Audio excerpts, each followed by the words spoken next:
Tournament Championship. Live from the Pyramid in Memphis, Tennessee, 6th-ranked Kentucky, the top seed in this tournament, taking on the Georgia Bulldogs. Hello, everyone. I'm Tim Brando. By my side, John Sunvold. No surprise that Rick Pitino in his 8th year has his team back in the SEC Tournament Championship. But today, John, he's shooting for a #1 seed in the next tournament. You're right, Tim. They need to win today for a #1 seed to defend the NCAA championship they won a year ago. And the guy that's going to lead them is Ron Mercer. Mercer's been on a roll since the injury to Derek Anderson. What he is a mismatch problem for the defense. He takes a big guy outside to score or beats him off the dribble. Inside, he will post up smaller players and just jump right over him. A great athlete, a great finisher, a tough match for Georgia. Georgia does have a young team, very young, 9 new players for Tubby Smith, but we shouldn't be surprised that his team is peaking at this time of the year. Tubby Smith's team seemed to find the right time, and that's this time of year for the NCAA. They played last night outstandingly against South Carolina. These 3 guys, Harrison, Dukes, and Smith, will light it up from the outside. Smith and Harrison are starters. Dukes comes off the bench. But the key is you have to get through the press. You allow open shots, and the way this team's shooting, they should be able to be in this ballgame. When you consider this lineup with Turner and Epps in the backcourt, they match up favorably with Georgia, Smith and Harrison. Chadwick is the leading scorer, did not scratch in that win over South Carolina yesterday, but he was playing outstanding defense. They'll ask the same of him today against Ron Mercer. Nordine, he'll have his hands full with Pageant today, and Jared Prickett matching up with Lorenzo Hall. Tutored under Rick Pitino as well as J.D. Barnett at Virginia Commonwealth, Tubby Smith in his 2nd season has been to 3 straight Sweet 16s when you take into account the years at Tulsa prior to coming to Athens, Georgia. Quick Rick's Cats trying to defend their national championship, now in his 8th season, making it to the SEC tournament final, a place where last year Mississippi State knocked his Cats off. He said that was a wake-up call for his run for the national title.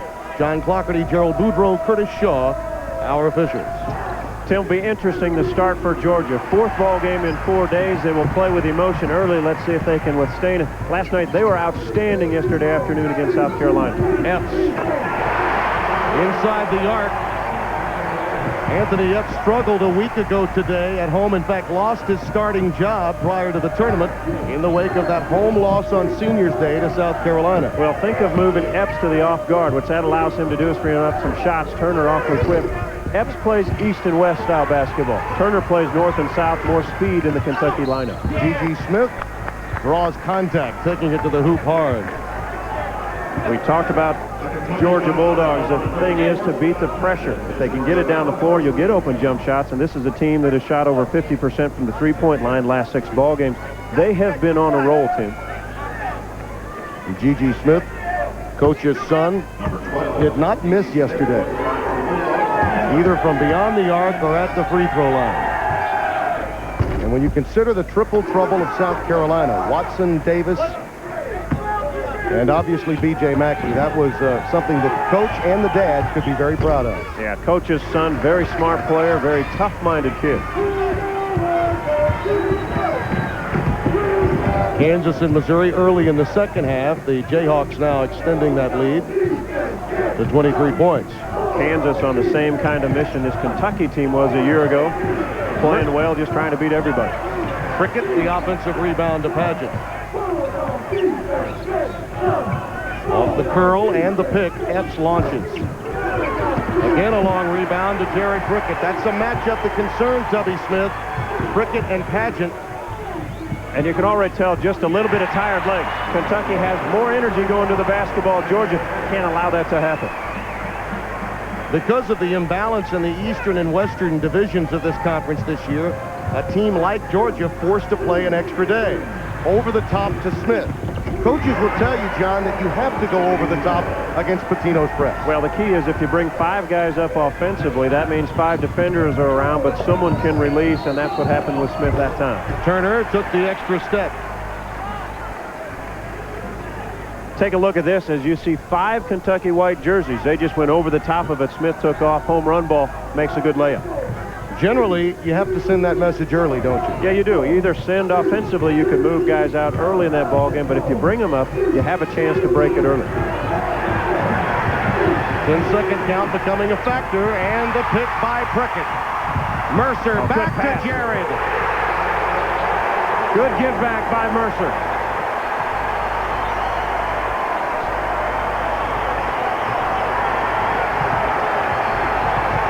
And right now the pressure bothering Georgia, having a hard time getting the ball inbounds.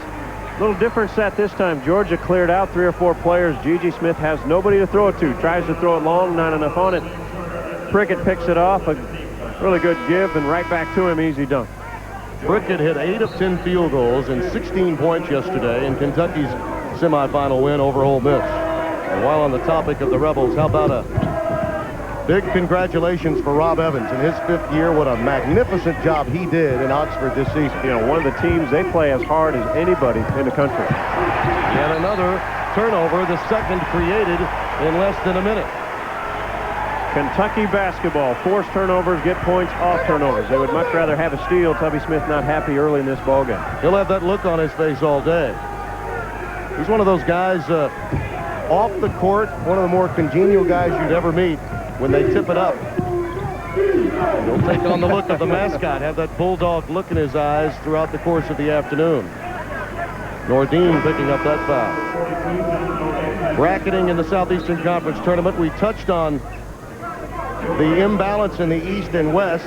Arkansas actually was a seeded team out of the West, got a day off, and then lost to Georgia on a very controversial inbounds play. Georgia won that game by 2 and then played their best against South Carolina yesterday. Epps. Again, you take Epps away from the basketball. He's not handling. He now becomes a shooting guard. Much more mobile off picks. He's a good face-up shooter. 7 of Kentucky's 9 belonging to Epps. Relentless. Georgia has no help on for the basketball. Dukes comes away with it. Now the 3-on-1. Hall misses the slam. You see, that's what will happen to you early in a game. You believe you have to have some excitement and adrenaline once you've beaten that press. If you break this trap in the pressing defense of Kentucky, you will have easy attempts on the other end. The key is you have to convert.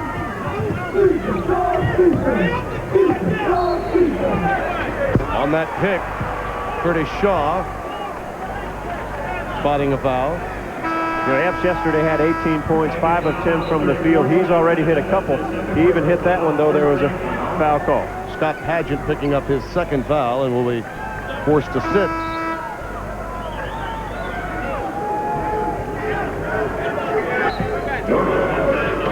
Jamal McGlure back in the game. Kansas way up now on Missouri, something that really pains my partner this afternoon. I knew you'd throw that in there. Another pick by Prickett. Good hustle by Smith.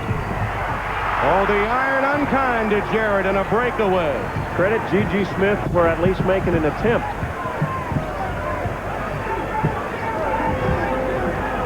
Harrison now moving to the point. Checked by Turner. Smith trying to run through picks off the ball with Epps checking him. A lot of motion in this offensive scheme by the Bulldogs. They will flatten it out sometimes, but they want their shooters coming off picks from down low. On the dribble, Baker. Devin Baker turns it over. Larry Brown in the game, number 4 in red. That's the tight end on the football team.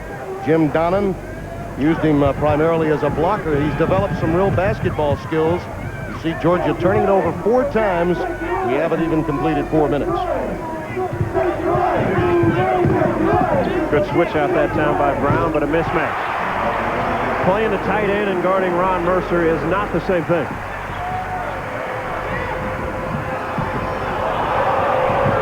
Harrison with numbers, 3-on-2. Tries to solo, count it, and a foul. Good play, good call. If you're the ball handler, 3-on-2. If you have numbers, take it until they stop you. And he saw a lane as he comes down. Defense is not set. Go all the way. Good ball fake. He drew Turner away with a ball fake. Good finish. Watch the ball fake. Watch Turner bite for it. Defense not there. Good layup. Harrison's strength is his sleight of hand and the quickness of those hands. He'll get a lot of deflections through the course of this afternoon's game. And you talked about the matchup yesterday against the 3 guards of South Carolina that really get a lot of publicity, and rightfully so. They're outstanding. But Harrison and Smith had just terrific ball games. And Chadwick, though he didn't score, did a defensive number. The only team to beat Kentucky this year in the Southeastern Conference, besides Ole Miss, was South Carolina, and they did it twice. But Georgia returned the favor to the Gamecocks on 2 occasions. The double down. McGlure has to go to the basket if they're going to continue to double down on the post. Turner, a leaner, player control foul. It'll go the other way. 4.5 minutes deep. Kentucky out to the quick start by 5. Already underway in the final round. The land known as the Blue Monster. Greg Norman, by the way, bogeyed number 2, stands at 8 under par. We'll be joining Jim Nance in our golf crew immediately following our game. Tend to see a lot more foreign names show up because this is the first tournament where they start to play and get ready for the Masters. Some in the SEC might refer to Kentucky as a Blue Monster in the Southeastern Conference. After seeing the group of fans who walked in this building, I think they're correct. They lead by 5. G.G. Smith now back at the point. Cameron Mills is coming to the game. You see Kentucky 5 of 8, so many of those from point-blank range. The versatility of Ron Mercer, 6'7", guarding G.G. Smith, only 5'11". He will present problems for him because of his long wingspan. Chadwick running that curl. Offensive rebound to Georgia. Good pass. Harrison. You're right, off the front iron. We've seen a number of those today. I mean, this is the 4th day. Interesting assessment. And Kentucky is fresh. Mills coming off a hot hand from yesterday. He knocked in 4 3-pointers, 4 of 6 yesterday, off to a good start. Kentucky with its largest lead. Opening moments, first half. Brown will have to call the timeout. You know, Tim, we talked earlier about 4th game in 4 days. They look tired, legs are tired. And coaches will say, mentally, you're fine. But physically, you're tired. Yesterday, I saw Rolando Blackman, former great NBA player at the Big 12 tournament, and someone asked him if he'd played 4 days ever in a row. He said, we'd never do that in the NBA. So this is something different for Tubby Smith's ball club. Kentucky can throw so much at you, but his is a team that goes about as deep as any in this league besides Kentucky. In fact, if you were to ask Tubby Smith why he's been so successful over the short term at Georgia, he'd say, because I gave a number of young players minutes very early in a season. Well, you think about last year's team. He lost all 5 starters, but a couple of the guys, Harrison Smith, they got some valuable minutes in that ball game at the end of the year last year. Countdown to our NCAA tournament selection show. You'll get it first right here on CBS Sports. Live 6:30 Eastern Time. Boy, how much excitement will there be around the country for some teams? My Tigers, they're not crawling back, Tim. Brown moves in. Now, that's the kind of move that he has really only gotten within his repertoire in the last month of the season. Well, a big, physical, strong player. He allows some a post dimension, puts John Nordine more on the bench. Georgia now into a zone. This helps their legs just a little bit. McGlure wants it. Tough pass from Prickett, but he's finally able to corral it. Mills penetrating the zone. I would say this kid's on a roll. He has 5 since coming in. Here's opportunity time for the Bulldogs. Oh, what a screen. Not only was it a screen, it was a moving screen. Take a look at this blocking. Now, if that were Herschel Walker behind him, it would be legal.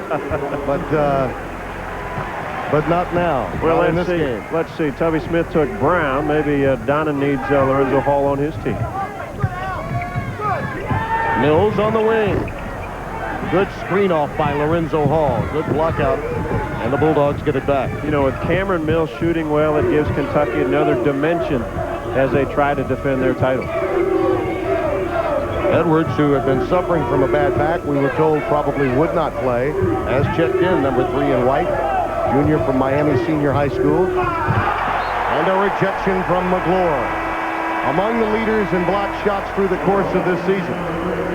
One of the strengths, obviously, Kentucky half-court defense is the weak side help that they'll contain, so that you can put more pressure on the player with the ball because you know you have someone behind you backing you up.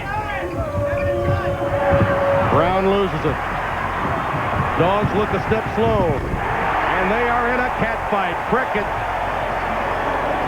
the lead up to 10. What's tough about this Kentucky defense is they don't stop.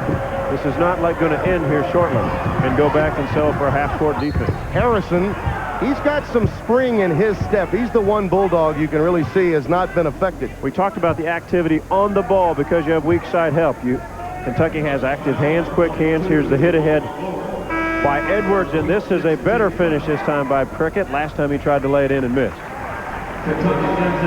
Mercer back in. Epps sits down. That foul was against Jamal McGlure, his first. 9 of Kentucky's 18 points, John, coming off turnover. Georgia's already turned it over 6 times. That's an average of turnover per minute. Yeah, the second outing these two teams played. In Lexington, the big win, 82-57. They had 24 turnovers in that ball game. For many of you that were watching that game, we're going to keep you posted on it. And Kansas still up by an insurmountable margin. Adrian Jones, freshman from Atlanta, coming into the game, replacing Ray Harrison. Georgia showing a half-court trap. Now go back into a 3-2 zone defense. What you want to do is penetrate the middle somehow by dribble or by pass, but there's a turnover. Good overplay by Baker leading to that turnover. Chadwick feeds Dukes. You can just see that there's hesitation in the eyes of the Georgia players. Edwards. Allen Edwards, so much for the bad back. Right now he's a pain in the neck to Georgia. Dukes on the wing. He has been on fire for Georgia, shooting threes. Instant offense comes off the bench. Yesterday had 15, hit 4 3-pointers, has really had the stroke going. He was 4 of 8 from beyond the arc yesterday, and that went over South Carolina. You take a look at that zone. If you can stretch it like a rubber band and then put the ball in the middle of it, make it contract, you're going to find easy openings. Not a good look. Brickett's pass too tall, even for Mercer. But Kentucky's lead is rather tall early. You'll see that the turnovers have been caused by Georgia, but Kentucky pitching a shutout in points off those turnovers. John Sunvold, who joins me, I think you would agree that this is an opportunity for Georgia to bolt up to perhaps the number 4 seed. This isn't just about Kentucky being a number 1 today. Yeah, you think about Georgia coming into this tournament, maybe a 7th seed, maybe an 8th seed. Now they're looking at 5, maybe number 4 if they can win this ball game today. The Southeastern Conference, by the way, is a league that has had 4 different teams in the Final Four in the past 3 seasons. Mississippi State, Florida, Kentucky, and Arkansas. And of those 4, 2 national championships.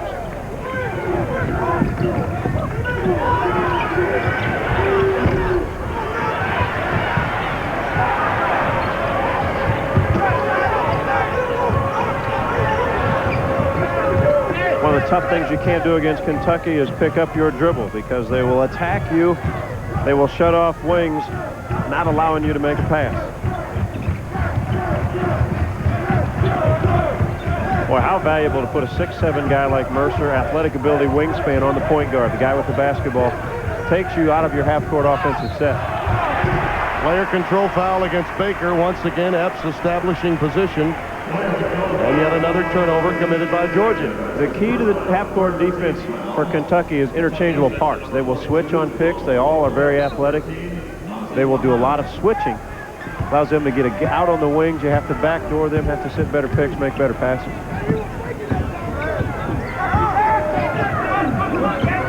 Georgia staying in that zone.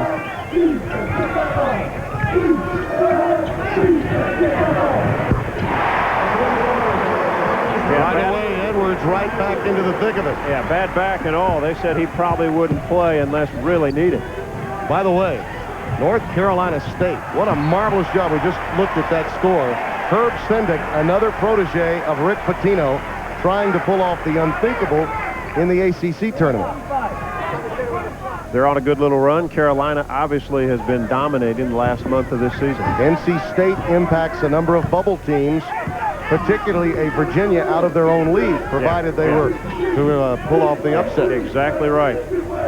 Virginia's sitting there, but if State gets in, boy, that puts it tough for the committee.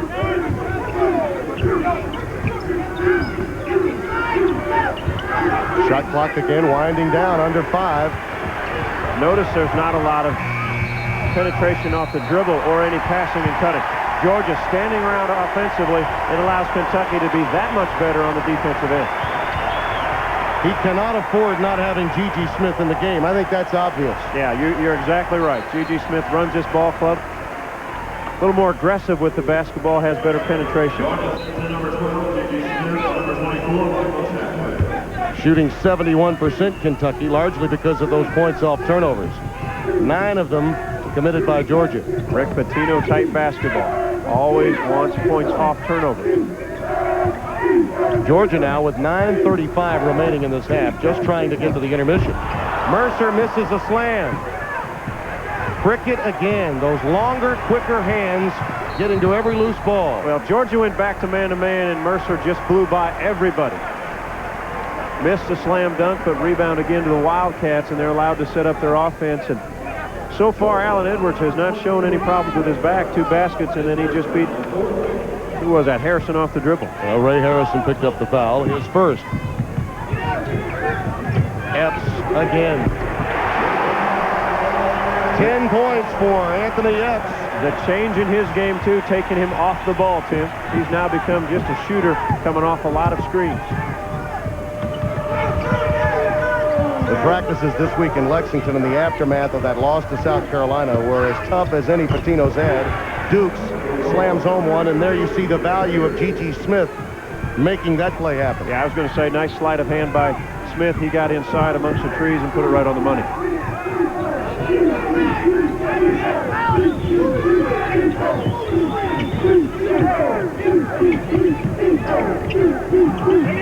McClure working on Hall, dumps it out to Edwards. Crisp pass to Prickett, slammed by Mercer. Something special about this player. Harrison trapped, must call the timeout. And this is quickly turning into a Kentucky coronation. Well, so far it's been the aggressiveness of Kentucky defensively and offensively. They go inside. Prickett's going to go up. Nobody puts a body on All-American Ron Mercer, and if you don't, that's how he finishes. Let's take a look at Mr. Epps down here. He's going to come around the screen up top. They're just setting picks for him. Epps off to a good start shooting the basketball. Little double screen, good movement in there. G.G. Smith goes inside all those screens. You're probably better off trailing Epps, making him put it on the floor, going to the basket.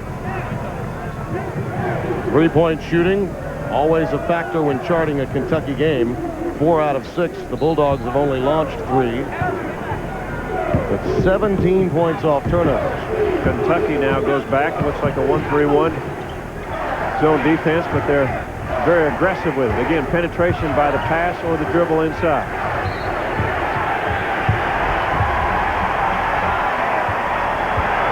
Yet another mistake by Georgia. Yeah, got caught with his foot in the lane. Baker posted up, put one dribble, and then picked up his dribble.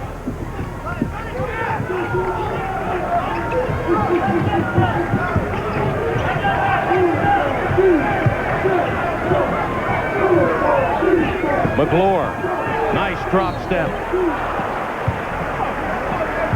And he draws the foul.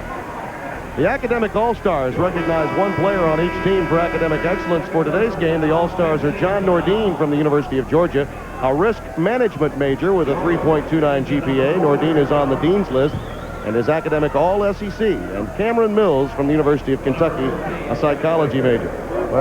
It's risk management just being on the floor against the Cats today. Yeah, and the other coaches don't like those psychology majors, Tim, because they start out-thinking you. They try to figure out what you're thinking on the sideline. Jamal McClure, one of those players that's really done a tremendous job of quick growth coming over from Toronto. Played on the Canadian national team. They did not expect he and Nazi Muhammad to be as good as they are this quickly. 29-15, Big Blue by 14. Making some noise in March Madness. Countdown to our CBS selection show. 3 hours, 52 minutes, and 10 seconds. Until we launch the next tournament. Let's talk a little bit about conference tournaments, though. You see the fans here, John, and notice right away that conference tournament championships not only make money for leagues, but they mean a great deal to the fans and bring fans from one league together one last time. Yeah, they're a special happening. I was obviously fortunate. I'm here today. Last 2 days I was in Kansas City, and to see 15,000 Iowa State fans merge on Kansas City, and you come here and you see all the Kentucky blue, but they are great happening events. This is a building that seats over 19,000, and it's become such a big entity that this building may become a dinosaur for conference tournaments, let alone NCAA Final Four opportunities. Shows you the strength of SEC basketball. A lot of people want to always talk about football, but think of, you mentioned earlier about the teams that have done so well winning national championships. But if 19,000 is not enough, big enough building for your conference tournament, that says a lot. Hall was tied up, and Mercer gets caught reaching in on the inbounds opportunity. John Clockerty making the call, and Rick Pitino with a wry smile for John, the veteran official.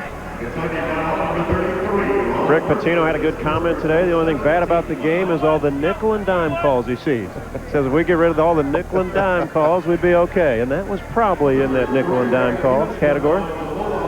Let's face it, Rick Pitino is a coach with the kind of depth that loves a loose whistle. Exactly right. His teams can afford foul difficulty.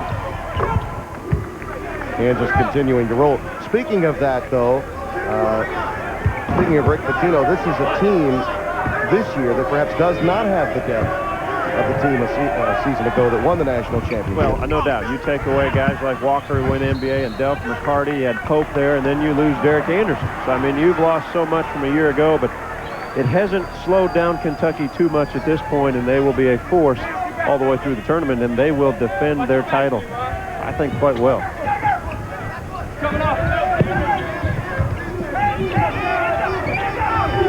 Dukes off a pick from G.G. Smith. Too strong.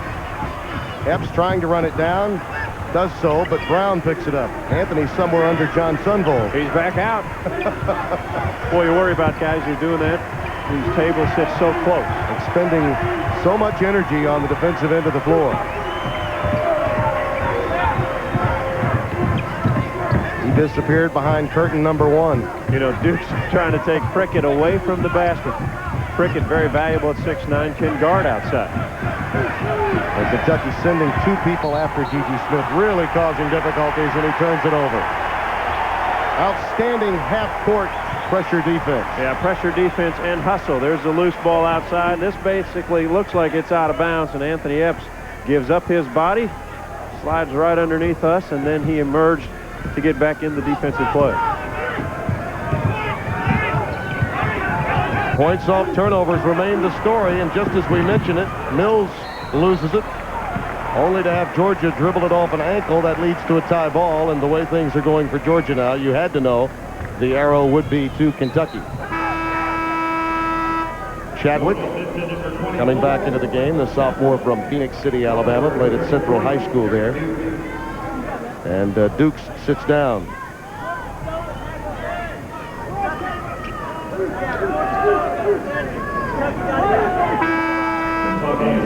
There's the shooting story. Kentucky 67%. Georgia at 38. A very stressful 38%. Jared Prickett sits down. Yeah, have not had many easy looks on their shooting. Kentucky, on the other hand, running anything they want to offensively. Georgia just a step behind. Pick and roll for McClure. He has 3. 31-16. Georgia just trying to get to the intermission. Harrison, the only Georgia Bulldog with spring in his step. We mentioned that earlier. Yeah, he took it all the way by himself, but he is the one guy that's come out and put more pressure offensively than the other Bulldogs. 6 points for him, 31-18. And he has to wear himself on the defensive end, chasing Epps off a lot of screens. Mercer, doubled, tripled, doesn't seem to matter. He only has 4 points, but outside just the box score, he means so much more. Well, we've talked about the mismatch on the opening. Mercer takes big guys away from the basket. He posts up smaller players, and there he finishes. Right on cue. He is special, and the Big Blue faithful know it.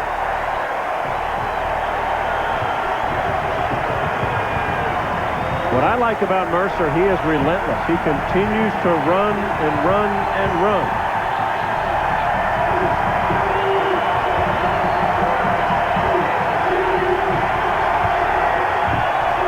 Smith to Brown, rejected by McClure. Hall goes back up and gets it down. Well, the weak side held by the Wildcats again. Nothing easy for Georgia, but they stayed with it. 35 to 25 minutes remaining. Mills. Long rebound to Lorenzo Hall. Tim, you get the feeling just this tournament alone, Kentucky's confidence is on a rise. After the loss to South Carolina, every ball game so far in this tournament. The win against Auburn yesterday, the 18-point win against a very good Ole Miss team. Chadwick leans in. Brown rushes to follow. Lost out of bounds to Georgia. We talked about smaller players. Chadwick only 6'4". Mercer very patient with the ball, sets up his own play. Chadwick can't get to the shot line. Then he ran to the other end, and they pushed the ball up. He's going to trail the play way up high on your screen. Here he comes. The miss, the follow. You mentioned taking out their anger here at the SEC tournament over last weekend's loss on Seniors Day. John, that hadn't happened in 33 years. Smith can't hit. Epps the run out to Edwards. The back looks fine, Tim. I'll say 37 to 20. Edwards comes from a very gifted family down in Miami. His brother Douglas played at Florida State, now in the NBA. His brother Stevie played at Miami. Hammered by injuries in Miami. Stevie Edwards, one of the best players ever to come out of Miami, but had knee problems. Here's the kick ahead. Allen Edwards leads the break, and yeah, he was told, we were told, he wasn't going to play too much this afternoon. You mentioned Steve Edwards, Doug Edwards, Florida State. You remember that name? It's a top round pick of the Atlanta Hawks. Then went over to the Grizzlies.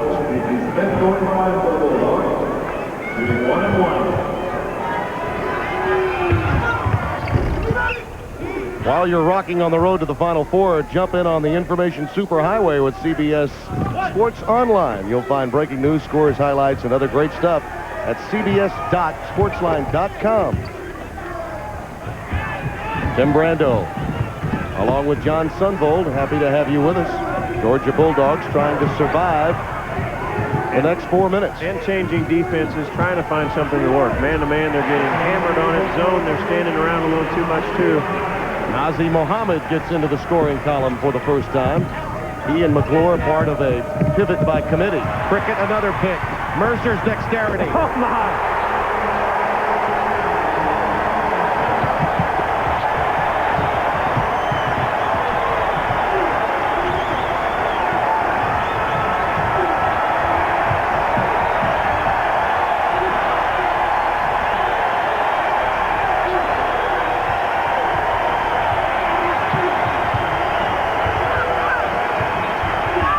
Now the defense. And Kentucky will get it back.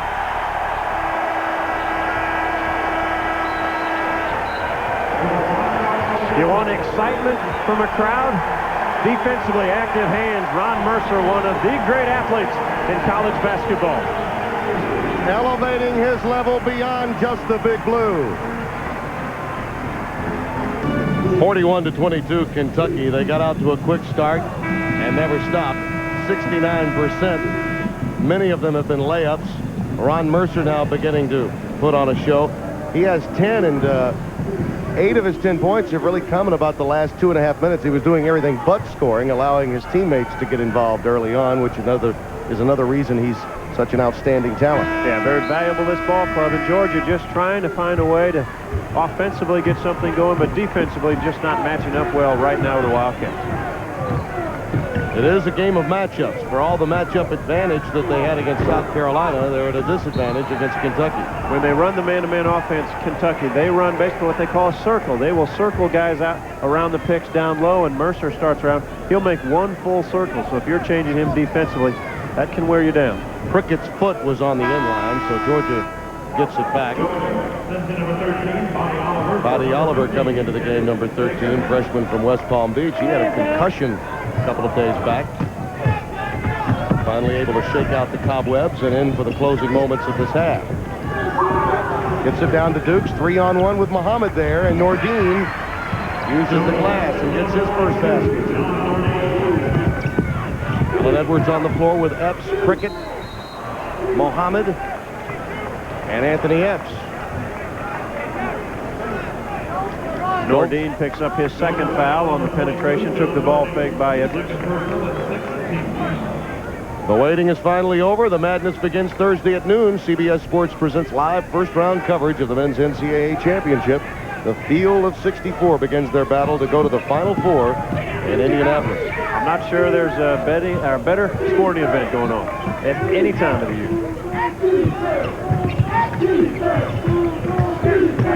Prickett, a jump stop and a deuce. Well, nobody sliding over, no weak side help. Right to the rim for Prickett. What Kentucky does such a good job of, they will double team the guards coming up and allow the big players to handle it for Georgia. They don't want to bring it up. Dukes misses from deep. That leads to long rebounds, and Kentucky many times will get break opportunities off that. Boy, they're setting a lot of screens. Muhammad on the follow. He was pushed by Oliver.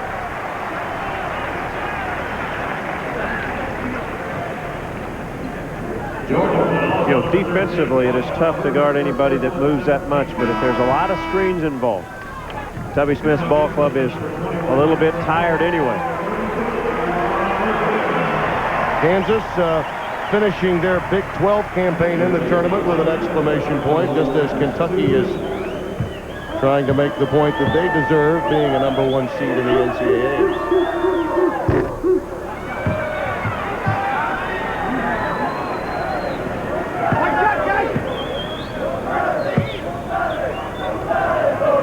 Sophomore from Chicago, Nazi Muhammad. Kenwood High School. Lost 60 pounds his freshman year. Has really developed this season. Much more than anyone, according to Patino, on his roster. Yeah, and you talk about Kansas on a little bit of a roll. Last year they lost that championship game and then lost in the NCAA tournament. Not in the first round, but to Syracuse to go to the Final Four. Teams want momentum, and they want to feel good about their game going in, and Kansas was devastating yesterday against Iowa State and also this afternoon against the only team that defeated them earlier this year, Missouri. Smith, not there. On the seat of his pants as he watches Edwards run a break. 3-on-2, and Gigi gets down there to break it up. And Anthony Epps is out on the right wing begging for the basketball from Edwards. The selection committee gets a break given this score. North Carolina ends the Cinderella run of Herb Sendek's Wolfpack by 10. It wasn't an easy out. Our congratulations to NC State for their ACC tournament run, but it does come up short. That's one more at-large entry that now has an opportunity. Yeah, there were two games obviously we watching. Missouri, not a team that will have a chance, but they were in the championship final today at North Carolina State. So a couple of the bubble teams have dodged the bullet so far this afternoon. Prickett gets the foul, and Oliver the deuce. He'll now get to the free throw line. The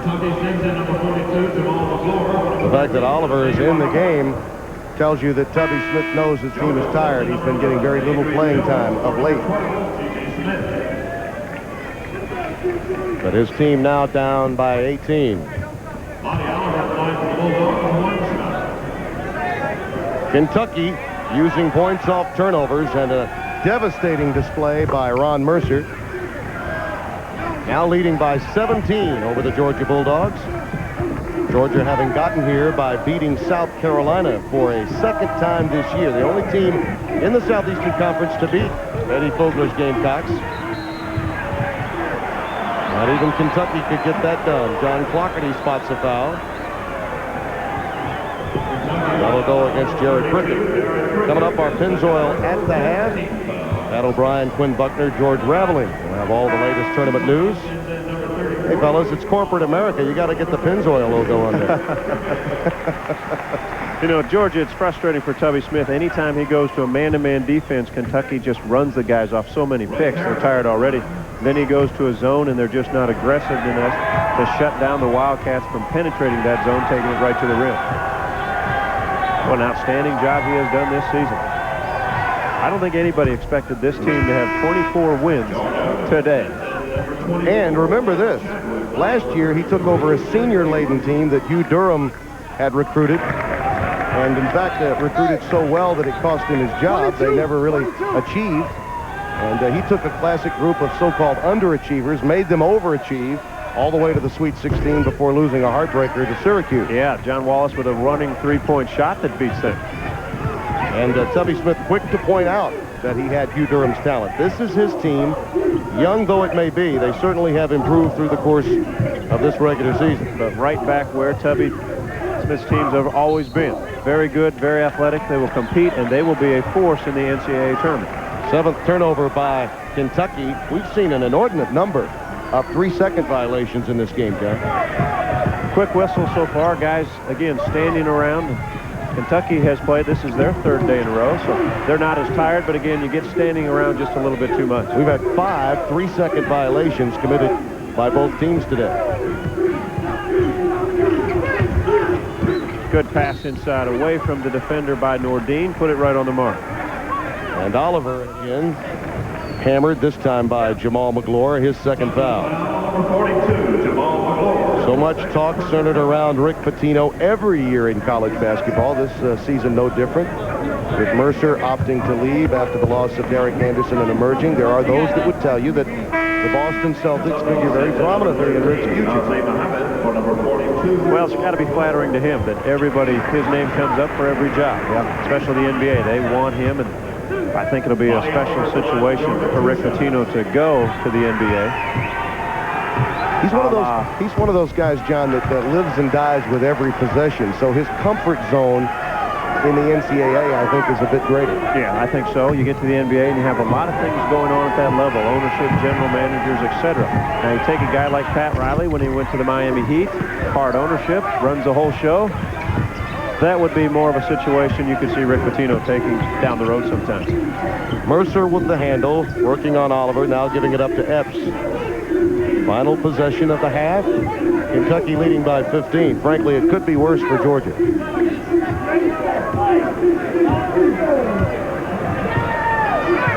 Epps will make his move.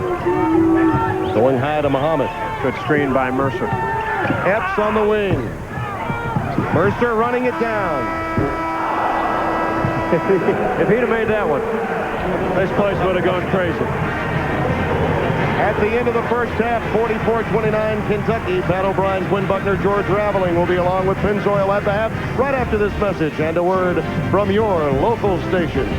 Leading by 15, 44-29. Tim Brando, John Sunbull, happy to have you with us. 20 minutes separating the Kentucky Wildcats from a Southeastern Conference tournament championship. Tim, when Kentucky broke their huddle, I was watching Rick Pitino. The last thing he said when his players were on the floor, continue to play hard.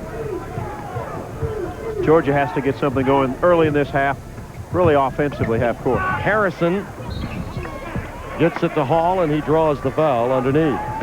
That will go against Pageant, his 3rd. He picked up 2 very early, you'll recall. Good start for Tubby Smith, and the fact that it's a little more energy on the first play. Getting something going and get some confidence for this second half. Maybe they will make somewhat of a run early.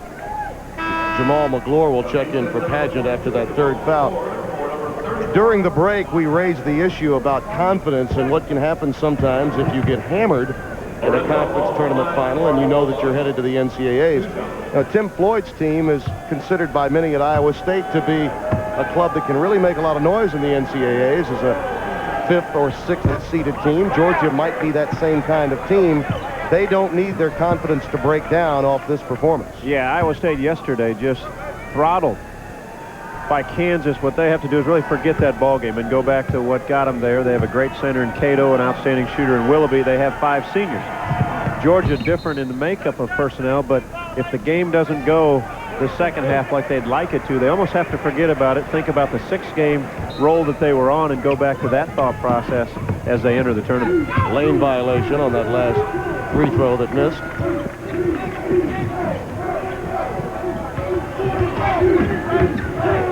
Mercer running the curl. He is just absolutely unstoppable today. Almost, I mean, a circle offense, folks. They will circle around the picks down low, and they come off firing. Epps or Mercer. Nordine gives it up to Mercer. A very hard foul. Mercer hitting the deck, and that's the third on Nordine. Hard foul. You have to be... Nordine has to not try to knock him down the ground. Just grab him. Make a hard foul. Grab his arms, but don't try to hurt anybody. Doesn't do any good. That was a cross the face, but Mercer is okay. Fans not happy. Rick Pitino not happy. Rick very upset about it, obviously, but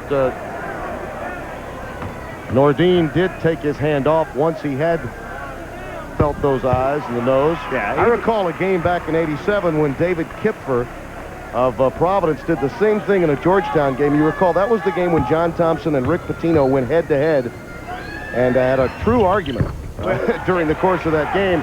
Impacted his prior team, though, to a victory in overtime. Delray Brooks was on that team, and then they would later be the surprise entry in the Final Four in New Orleans. And you're right about the follow-through. When you make a hard foul, don't continue to push the guy to the floor. And Nordine took his arm away. It wasn't too flagrant. Chadwick taking it to the hole and is fouled. Jared Prickett picking it up. Points off turnover, still the catalyst for Kentucky. Well, they have 24 the first half. They averaged 26 a ball game, and so they are way ahead of schedule. Field goal shooting way down for Georgia. I think that their confidence was so shaken. That and the fatigue factor that you brought up, having to play the extra game, not being a seeded team in this conference tournament, having an impact. And they come out with good emotions. We watched them warm up. They were excited. They were talking and hollering, but the body just doesn't respond maybe that fourth day. It hasn't been proven that it can so far. Like today, Missouri getting beaten by Kansas quite handily. But they came out, and it's the emotion and the energy. The first couple minutes work, but then things just start wearing down. Chadwick, Georgia's leading scorer among starters, averaging 13 a game, with only his first point at the free throw line in the last 2 games. But he has been challenged defensively. Yeah, yesterday he had Larry Davis from South Carolina and really did an outstanding job. Davis, McKee, and Watson were only 10 of 31 from the field. They really gave it right back to triple trouble, didn't they? Mercer. If there's a small weakness to Mercer's game, it might be the outside shot, but it's very small, folks. Lead up to 20. Here's Chadwick. A rushed shot, very ugly. Pulled down by McGlure. Kentucky continues to put pressure on top of your defense. Good pass. What a look by Mercer. Takes it across the lane, ball fakes, and then throws it down low.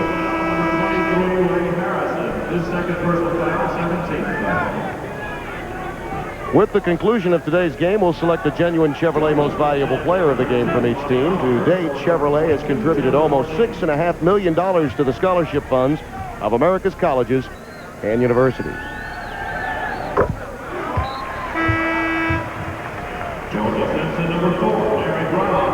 Larry Brown checking back into the game. Lorenzo Hall leaves.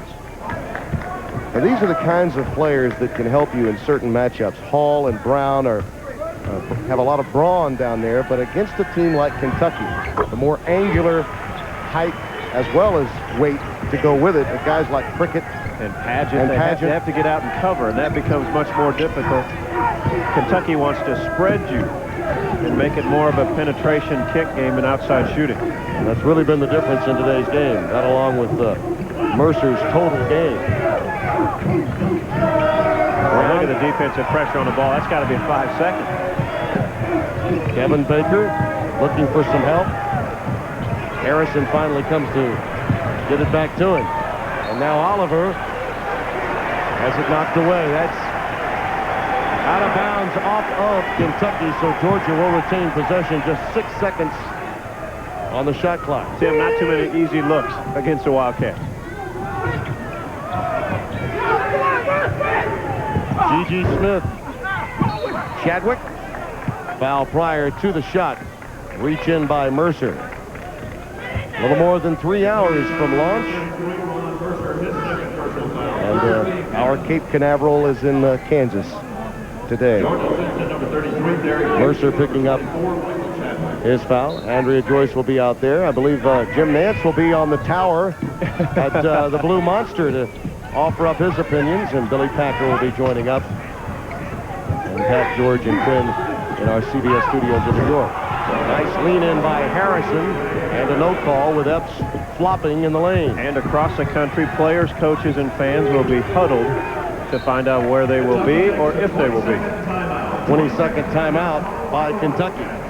Rick Pitino always teaching, even with a 20-point lead and 17:30 remaining in our game. Well, the other thing about a team that's playing well, like Rick Pitino's ball club, he's emphasizing to his players right now, continue this, guys. We do not want to have a second half where we're sloppy and we come up with some bad habits. They are playing well, continue to play well, and then make the next step, go to the NCAA tournament, try to defend the title. Coming next, we'll be taking you to Doral. Greg Norman trying to defend his crown. Our CBS Sports PGA golf team on hand to bring you that, along with Jim Nance. At last glance, David Duval had the lead early in the final round. Duval, one of the great young players, yet to win a tournament, though. Yeah. Bridesmaid many times, and a walk this time by Turner, looking to establish contact against Dukes. Along with Duval, Steve Elkington now has overtaken him. Nick Price, Fulton Allen, and Norman right there, 5 shots back. And you say, well, 5 shots back, but that is his place. He loves playing. He likes it. And he likes that course, champion last year. Nice to see Nick Price playing well again. He's had some amazing chip-ins in that tournament. Mercer pulling it down again, then has his pocket pick. Yeah, he's going to pick up his 3rd personal foul, more on frustration than anything. It is his 3rd. They knocked it away, and I think Mercer just got frustrated, thought he might have been fouled first, and slapped and shoved, and you'll always get caught the second time. Well, the last thing he expected was that might happen to him on a day like today.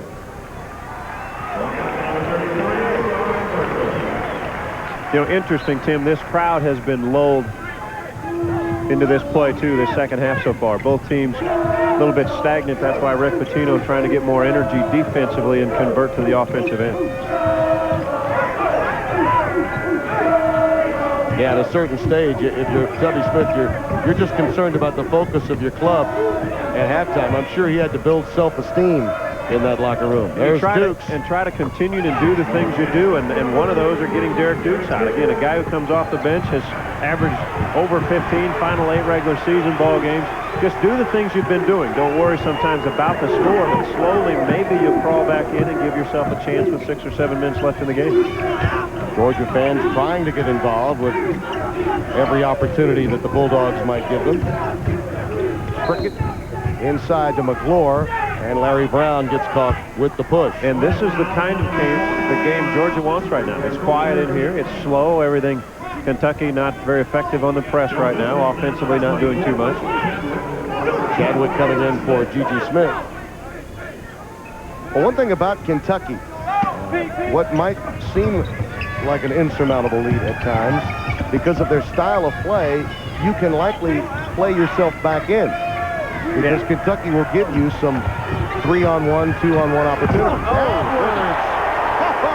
How about 1 against 2 at the hoop? Boy, that's some spinal cord that back is improved on. It's amazing the information we received before the game. Just probably will not be able to go. Epps draws the contact off the steal. With a made basket like that, renewed energy for Kentucky.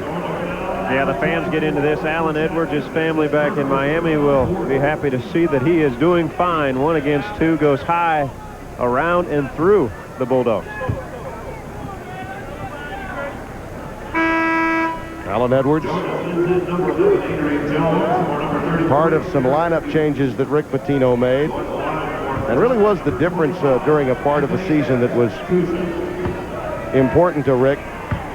The time when Derek Anderson suddenly was out of the lineup, not a part of this club. He needed Alan Edwards and guys like Cameron Mills that were going to get more playing time. On top of that, now at this point of the season, get a guy like Cameron Mills, outstanding shooter. He's on a roll shooting the basketball. Alan Edwards is playing well. So on top of them having to play minutes, they're playing well at the right time of the year. Kentucky still up by a large margin by 22. John Sunvold's seats. By the way, I agree with yours over Ravelings, but then again, I have to work with George next week. But Utah as your number 1-2 seed. I don't know that a lot of fans realize that it's 1-1, 1-2, 1-3, and then 2-1, 2-2 in terms of picking teams. Well, they talk about the S curve, you know, where you put them. I think Minnesota is the weakest 1 seed. So you put Utah in that region, and Utah, again, out west will be strong. But there's some great matchups just looking at that screen. Yeah, how about Eddie Fogler as the number 2 seed, potentially matching up with Dean Smith? That's one to think about. If Kentucky were to match up with Duke as a 2 seed, the reenactment of the 92 game, arguably the best regional final game of all time between Kentucky and Duke. And if it's Wake Forest, Kansas, think of the size of the bodies on the floor. The big 7-footers that can all play in that ball game. Georgia missing from point-blank range. I mean, they must believe there's a lid within the cylinder. They are 1 of 10 from three-point range. They were shooting better than 50% yesterday, most of that game against South Carolina. Well, not only the 4th day, but just think of how they got here. The last second shot against Arkansas in the 2nd round, and then yesterday, the energy they had to use to beat a very, very good South Carolina team. Epps now with 15. And John Clougherty spots a little talking between Lorenzo Hall and Jamal McGlure and gets their ears next to him. Good job of refereeing. We'll take a look at the 3-point field goal percentage. Again, Georgia last 6 ball games prior to this afternoon was over 50% beyond the 3-point strike. Epps, 18 for him, tying a career high. Really has his confidence going.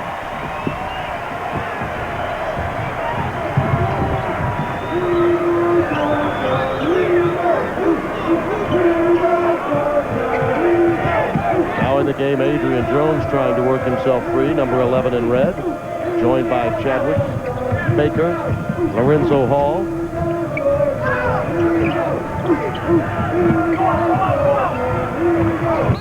Jones gets the contact from Prickett. And that is number 4 on Jared. Looks like Padgett will come in for him along with Cameron Mills. This is the game with Arkansas. Andre Patillo sets it down. The second horn had blown. Yeah, Arkansas did not get there. Then the turnover. After a quick timeout, watch here as T.G. Smith sets up Larry Brown, the tight end. Yeah, great penetration, draws and makes for an easy basket, game winner. Georgia advances on, and then the tough ball game yesterday. You expend a lot of energy, mentally and physically, coming through that kind of bracket. And I made mention of this earlier in the week. For South Carolina, it might work to their advantage never playing Kentucky a 3rd time. Because now they can say, hey, we swept Kentucky. You have that much confidence. And in the case of losing to Georgia, you have the mental letdown and the matchup difficulty. So their self-esteem going into next week still probably very good. Yeah, and it puts something in the committee's mind. Can South Carolina be a number 1 seed because they beat Kentucky twice? And that's where the argument will come. I like the strength of the schedule of Kentucky, though they were beaten by South Carolina up and down from the year that they have had. I still think they're a number 1 seed if they win today, as it looks like they will. Smith will try for another 3, way off the mark. Out of bounds to Kentucky. Over 14 minutes to play. And down 62-35. After Epps hit that last basket, he's on the sideline. They are working on a thigh. He might have got a thigh bruise, knee. So then Cameron Mills comes in. He will start running off picks. And Turner just becomes a distributor. Edwards over to Mills. How about the touch pass? Kansas a winner today. North Carolina likely a top seed, staving off the Wolfpack of NC State. Very important game for Michigan. You see that score early in the game. When you look at Pacific, they have a team not many people know that much about. Tremendous offensive machine in the Big West. Going against a very hot Nevada team, Pat Foster's ball club. Pat, the former Lamar coach. 1-3-1 defense. Again, Georgia standing around a lot on the offensive end. And that time, really an unforced error by Tubby Smith's team. Their 20th turnover. Kentucky will do it an average of 24 times. That's really what made South Carolina the difference. Those three guards, the fact that all three of them can handle it at the point. Pitino could pressure them, but they can handle it. Can all handle, can all score. I mean, they can all shoot. So you have three very effective players against a team that's going to put pressure. Doesn't matter which one has the basketball. Nazi Mohammed gives Kentucky their largest lead now of 31. Jones out of bounds off of Hall. Kentucky gets it back.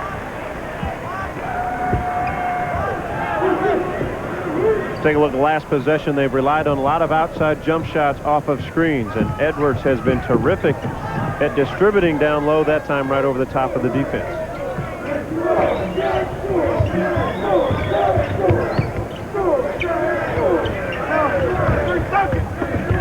Edwards high off the window, drawing the foul.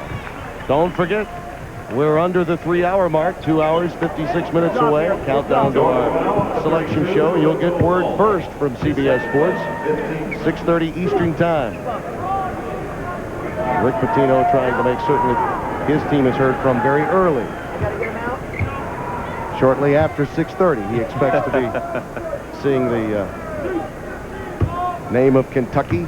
I think the anticipation by ball clubs is when you see teams huddled together around their coach and fans, there's nothing like it. The emotion, either the excitement or the disappointment. This year, like no other, teams that are in the top 2, I think, get a tremendous break. That's why you broke it down, the top 8 teams in your mind that would be 1 and 2 seeds. Because of the collective balance in college basketball, with so many of the stars opting to leave college after a couple of seasons, it's likely that a 14 seed would be very close athletically to a number 3 seed this season. Yeah, no doubt. Well, take a look at the conference play. Every conference, you have a champion, but there are 4 or 5 teams bunched up. Every conference seems to have 2 or 3 bubble teams. So you can take away about a total of 8 or 9 teams in the whole tournament. And the rest of them can all probably match up. I think Kansas is, again, the best team in the country. Doesn't mean they can't be beaten on a given day, which they have lost once, but they are the best team, as was Kentucky was a year ago. But the rest of them, there's about 54 teams that you throw into a hat, and they can all play with each other. Good backdoor cut. Nordine off the feed from Baker. 4 points for John Nordine. That ends a 15-1 run over the last 4 minutes for Kentucky. Talked about Mercer defensively on the point guard. That time he brings the ball up. At 6'7", just makes a lot of mismatch problems. Pageant not as productive today because of the early foul difficulty, but this is a youngster that can really have a tremendous game, as has Mills had a tremendous tournament. He now has 10. Very efficient on the offensive end so far, Kentucky. Running their set play, setting good screens, making sure the shooter gets open and gets a good look, and Epps and Mills have been on track this afternoon. Mohammed picking up the foul.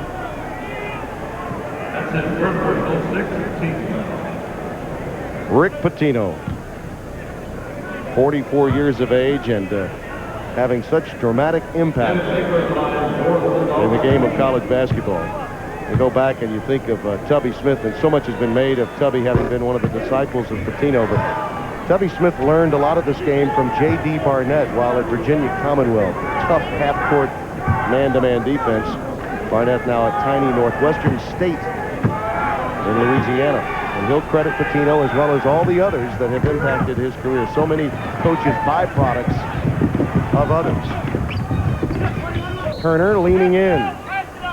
Well, you think of the success Tubby had at Tulsa and left that program just on a high note. Now Steve Robinson, the coach there, he has been to the Sweet 16s the last 3 straight years. Steve Robinson's name being prominently mentioned to perhaps coach in this building next year, taking over for Larry Finch at Memphis. Our game summary from the Pyramid. A Kentucky feast, and for Georgia, far too much famine. Epps with a career-tying 18 points. Boy, did Rick Pitino get his attention prior to this tournament, benching him for the first game Kentucky played against Auburn. And then has used him differently. Again, he had 18 last night, 18 tonight, but he hasn't put the ball in his hands so much. And again, he's better at coming off picks, shooting. They've allowed Wayne Turner to run the show. Again, he's a north-south player. Put the penetration. Epps comes off picks. I think Epps much more comfortable away from the basketball. Little 2-3 zone now by the Wildcats. G.G. Smith unable to really get off track today against Kentucky. So important to Georgia's cause yesterday. He's 1 of 6 from the floor. Turner pulls up. I'd like to see him hit that shot because he's so good going to the basket. 72-38. 9 minutes gone here in the second half. The story in the SEC very similar to the Big 12. Top seeds getting it done in a very big way. Nordine hits again. That's 7 for him. 72-41. Not surprising by Nordine, nearly a 45% three-point shooter. Doesn't shoot the ball a lot from outside. Turner. Nordine brings it down.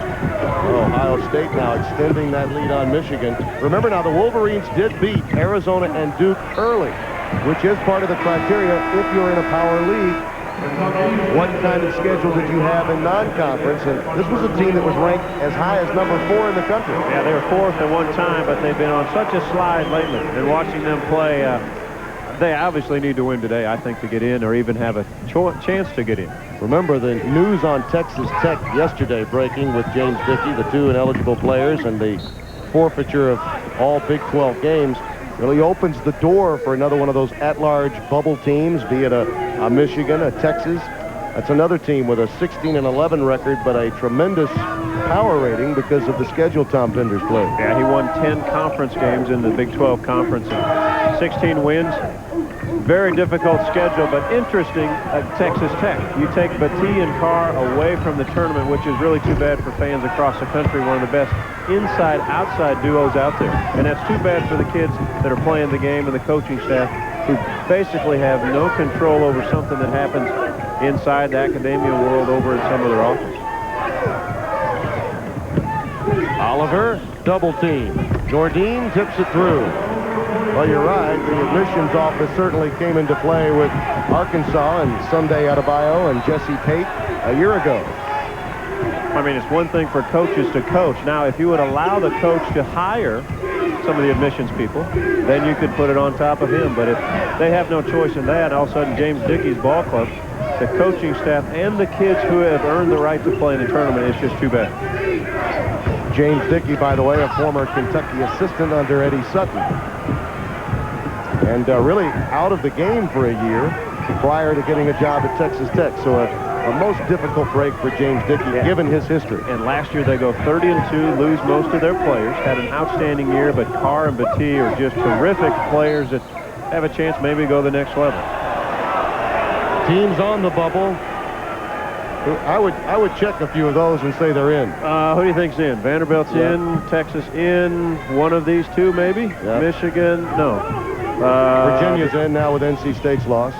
Virginia, you think? I think so. UMass, I think. Temple, I think. No more bubble. How about Steve Alford, Southwest Missouri? Boy, that's a tough call. Steve's had 24 wins. They're going to look at the non-conference games and see how he'll do. The problem for Southwest Missouri State, they did not play the kind of schedule that, say, College of Charleston did the year they got an at-large entry. And that's what teams in those conferences, Missouri Valley Conference, we're speaking out. Illinois State will be the automatic berth there, but teams in those kind of conferences have to schedule teams early in the year from the big conferences. Well, we'll get all of the answers on the NCAA Basketball Championship Selection Show, with a plethora of talent coming from a variety of locations here on CBS Sports. All of the correct answers. We're just throwing out ideas.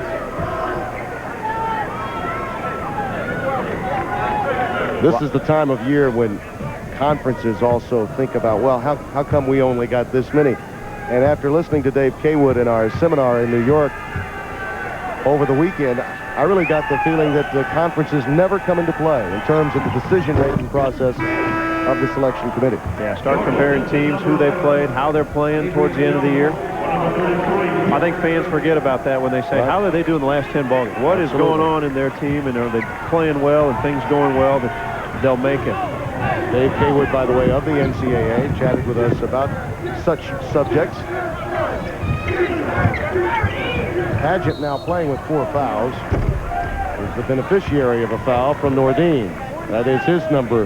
That's his fourth. And not seen Padgett, as you said, because of foul trouble very much. But again, another versatile player, can go inside as a 6'9" body, but can step away and knock in outside shots. Makes them much more versatile, though, on the defensive end. Scott's best game really came in Louisville. His hometown really helped him emerge. Tonight on CBS, just because he wasn't our favorite dictator, he says was no reason to invade his country and take him prisoner. Manuel Noriega in jail tonight on 60 Minutes, followed by Touched by an Angel and the CBS movie To Dance with Olivia. That's all tonight on CBS. First 2 for Padgett coming at the line, and it's 74-49. And the Bulldogs turn it over just that quickly. Another turnover. Players just are not in sync. 22 total turnovers committed by the Bulldogs. You know, Ron Mercer would be an outstanding 400-meter man. I just watched him run the floor, and I'm thinking, you know, that guy ought to be, he could be an Olympic running that 400-meter, running that turn. What a great athlete, great basketball player. John, having been so successful in college with those great teams at Missouri with Stepanovich and company, and you've seen a number of great players at the next level, we really did not know just how versatile a player Mercer was until after the loss of Derek Anderson. Can you make a case that he might still be in Kentucky next year were it not for the Anderson injury this year? Probably so. Anderson was the complete player that Kentucky had and was the leader of that team. But Mercer then had to step up and show everybody perfectly right on cue what he could do. Another comparison in the country this year is Rafe LaFrentz. LaFrentz was part of the Kansas system. Scott Pollard goes down, and then LaFrentz emerges as being the star of the conference, player of the year in the Big 12. And Mercer is the player of the year in this conference. But had their teammates both been healthy, that might not have happened. Georgia's only hit from beyond the arc 3 times, and Nordine gets one there. He has 2 of the 3, John Nordine. Turner. Nordine clears. It's his 4th rebound. He's trying to get something out of this second half that has turned into a Kentucky coronation, and G.G. Smith uses the glass. Well, what you want is guys to compete. Look at Mercer run. Fouled by Adrian Jones. Outruns everybody. We've talked about him all afternoon long. Does some nice things. Watch the quickness. Nordine puts his back on him, but you better put your back and then take 1 step back into it.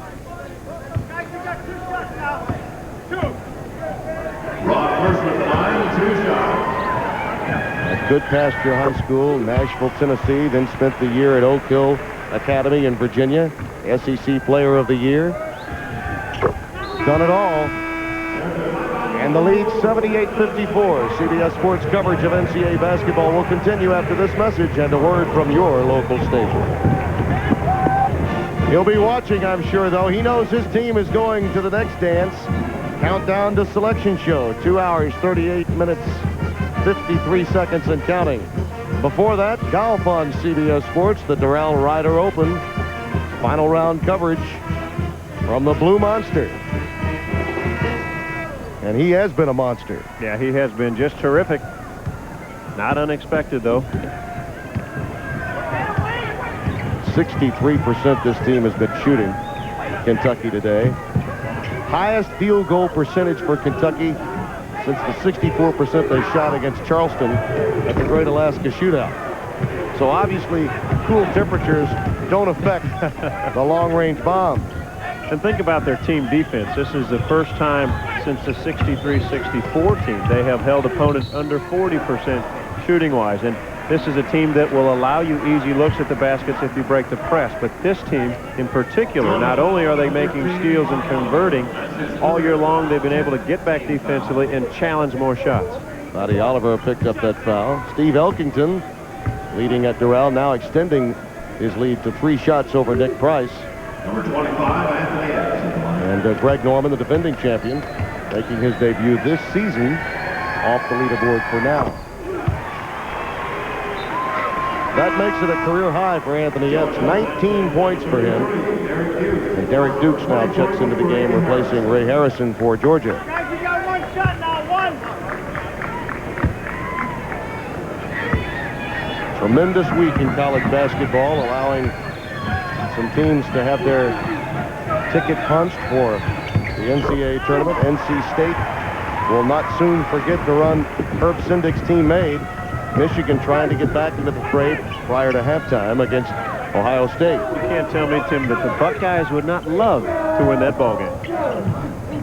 And the questions surrounding Randy Ayers will then come to the forefront. Yeah, you're right. His future at Ohio State still very much in question. Pageant, great look to Prickett. Little high-low game. 82-54. Tough afternoon for Georgia. Just did not have it in the legs, and we thought that at the opening. We would have to see how they would do. Standing around offensively too much all afternoon long, and defensively not being able to contain the Wildcats. Adrian Jones hits a 3. That's the 4th three-pointer for the Bulldogs this afternoon. 82-57. As we hit the 6-minute mark remaining in this SEC Tournament Championship game. Mercer. Rare miss for him. Pageant with a pick. Gets it right into Prickett's hand. Now the average. Kentucky's hit it 24 turnovers they have caused as Epps is fouled by G.G. Smith. Pitino has had a real factory of coaches. Billy Donovan, 3rd youngest coach in NCAA Division I, now at Florida. None of them have been able to come away with a win. Ralph Willard has done a remarkable job at Pitt this year. And Herb Sendik, for now at least, won't get an opportunity being in the ACC. He has taught them a lot of things, but not everything in his arsenal. Ron Mercer done for the afternoon,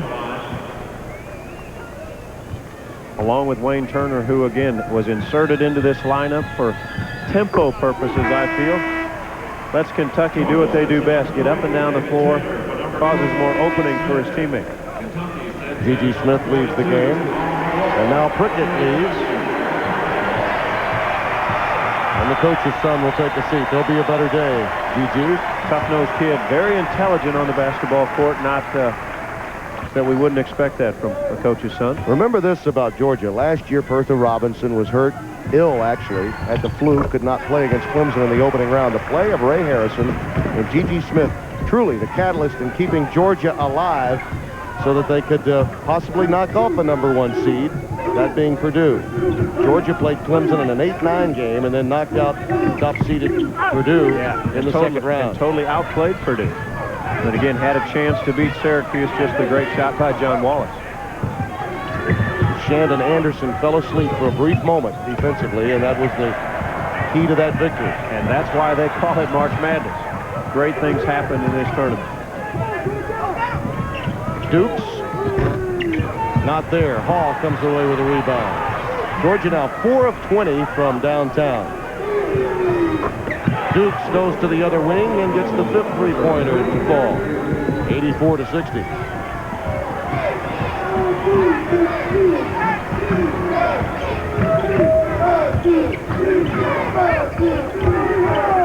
The youngster Steve Masilio has come into the game, a former ball boy for Pitino, a young man that really could have played for a scholarship somewhere else. Rick was able to coerce him to Kentucky. He's in the game. All the Kentucky fans are hoping number 4 in white gets the opportunity to touch the ball and put it in the hoop. Well, they'll set a lot of screens if he can come off and get his feet set.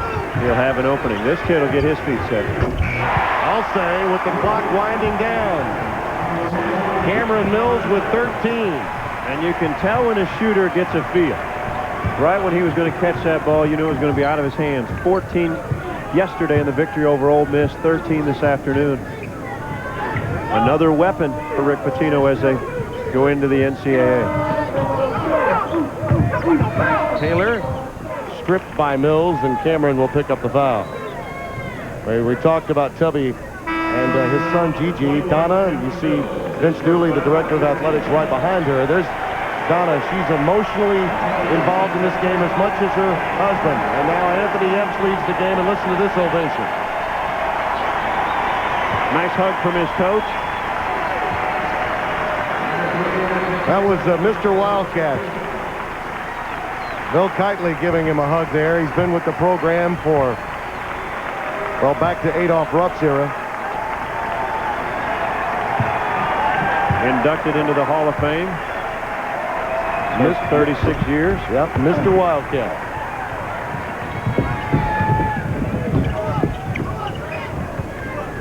Also inducted with him is former great Kyle Macy, who we talked to before the game today. Vasilio, he's in. Not bad for the ball boy. He knows what to do with it. And the crowd response is as good as a Mercer dunk. Just inside the arc, 89-60.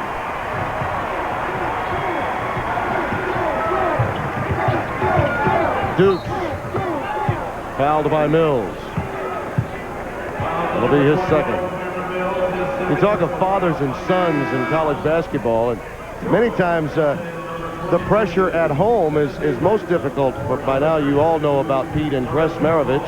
Eddie Sutton. Sean actually was a key player for 2 seasons at Kentucky, then went on to Oklahoma State.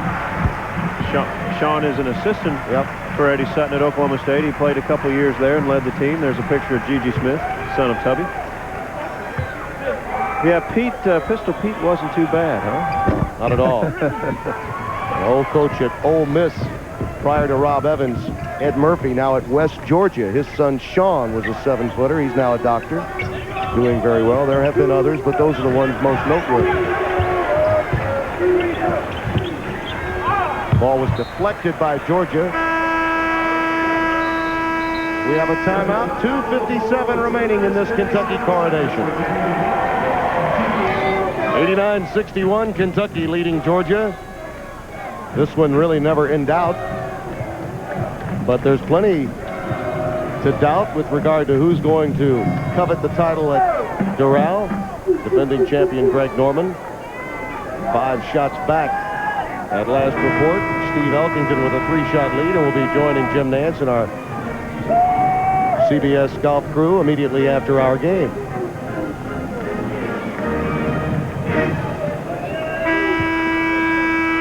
Cameron Mills will trigger it in for Kentucky. Vasilio just into the game and already with a deuce. On the floor now with McClure, Mills, Turner. And Jamal gets the hoop and some harm.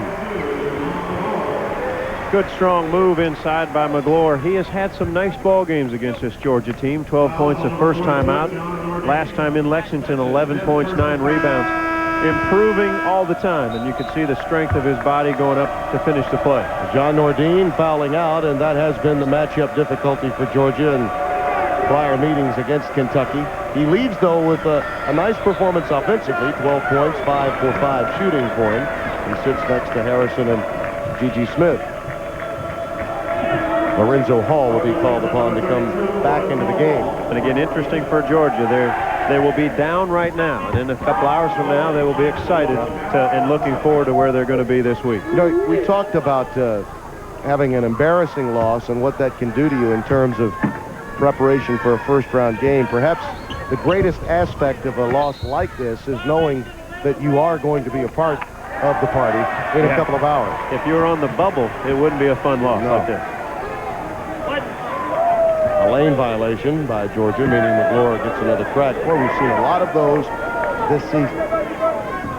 lot of it has to do, too, with a lot of free throw shooters. There's a lot of poor free throw shooting, and some guys hesitate so much. They lift the ball up, and there's a hesitation, and players are so active along the lane, they want to get in there early. Adrian Jones can't hit. Follows his own shot. David Taylor is on the floor with him in the backcourt. Bobby Oliver. And finally tipped through by Ransom, junior college transfer from Winston-Salem State University. Don't forget, live final round coverage from Doral immediately after our game. 2:20 and counting here in Memphis. McClure stays with it. Finally tipped out. Ransom on the loose.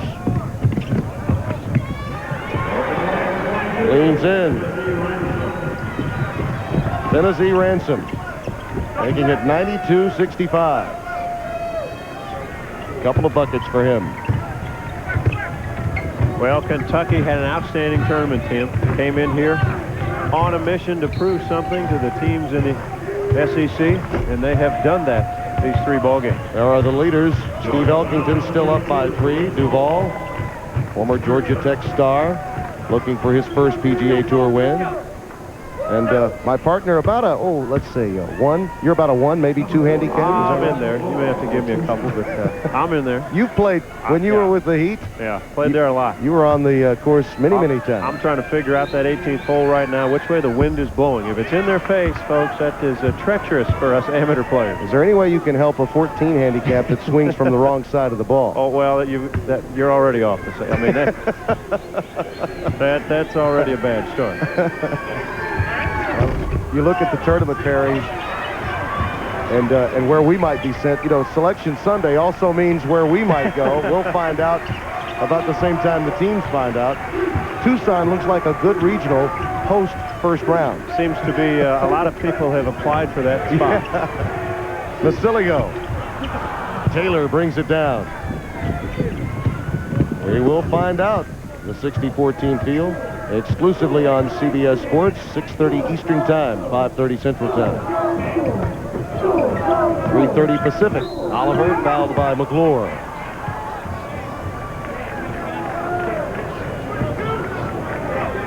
After a half hour of local news in the East, you will be getting the NCAA Basketball Championship Selection Show. Pat, George, and Quinn back in our CBS Sports studios in New York.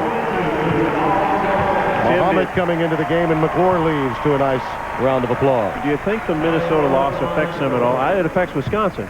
They now, I think, get in. Do you think it affects Minnesota? I think it possibly moves them from, say, the number 2 one seed to the number 3 1 seed. Yeah, you might be right. Possibility of that. Golf coming up next. 105 and counting. Utah, another team. They won the WAC title. Keith Van Horn put on quite a show.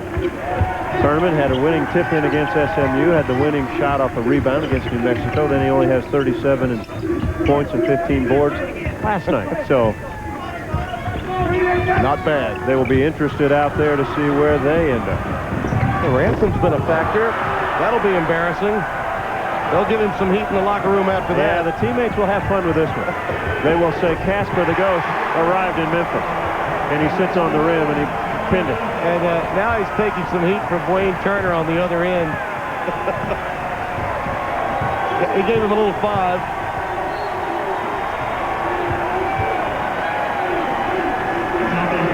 The Chevrolet most valuable players of our game: Ray Harrison from Georgia, Anthony Epps of Kentucky. Chevrolet will donate $1,000 to each school's general scholarship fund to reward outstanding students for their academic achievements and to assist those in financial need.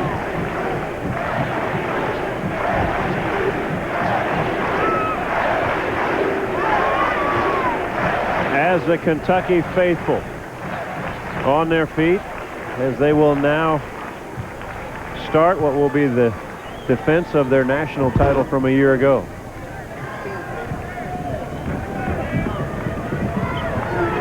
Ron Mercer has been selected as the most valuable player of the SEC tournament. Anthony Epps will join him. Ansu Cisse of Ole Miss. Ray Harrison of Georgia and Jared Prickett of Kentucky. Golf is next, and Kentucky will be crowned SEC tournament champions again.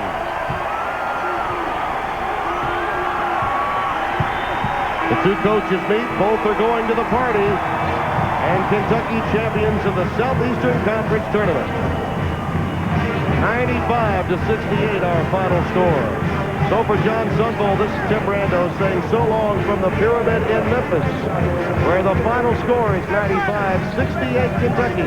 This has been a presentation of CBS Sports, home of the NCAA Basketball Championship. The Doral is coming up next.